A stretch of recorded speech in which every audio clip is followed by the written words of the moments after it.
a lot of traders, they have a problem with getting faked out. Beginner traders, you have a problem with getting faked out.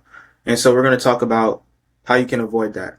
So you should be choosing a session that you want to trade. For me, I trade New York session because that's the time I have in the morning. So once 8:30 hits, which is when the U.S. stock market opens, it's very simple, right? You want to make sure you're choosing a direction. So for me, I use the 1 hour to determine my direction, right? So I guess in this specific situation, if we zoom out, we could tell that the market was kind of sideways, but the way I do it is I like looking at where the last two candles retraced at.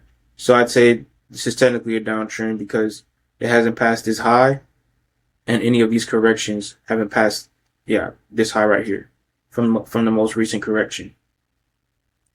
So I'd say I put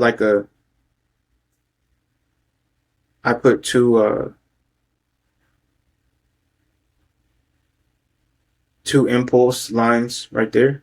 So we know that we're only trading a downtrend, right? From there, so I'd only be looking for sells for this session. So once 8:30 opened up, which let's play it back. Boom. So once I saw this, I would be looking for a retest of this EMA. But once I saw that previous session low was passed, the retest happened, I'd obviously be looking for an opportunity to get in. But I'm sure this was probably a news day.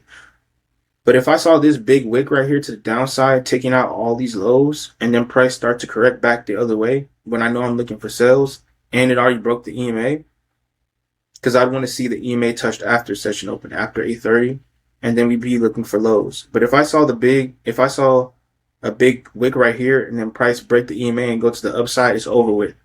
The easiest way to avoid getting chopped up is to pick a direction for the session. Once you pick that direction, if you see a big wick towards your direction and it goes back the other way, price is going to be sideways for that day. It just is. It's not about trading every day. It's about making sure you take care of the opportunities and execute on the opportunities that you see. The market, you will run out of money before the market runs out of opportunity. So this is kind of what I use for my short-term day trading session. I'm also going to be implementing long-term positions as well. I've gotten into long-term investing options and overall portfolio management, and I'll start to implement that more in my content as well. But as far as day trading, this is kind of my strategy. You can see my rules right there to the right. So I'm just giving you guys everything that I know. I'm not gatekeeping anything. And if you have any questions, feel free to comment or DM me.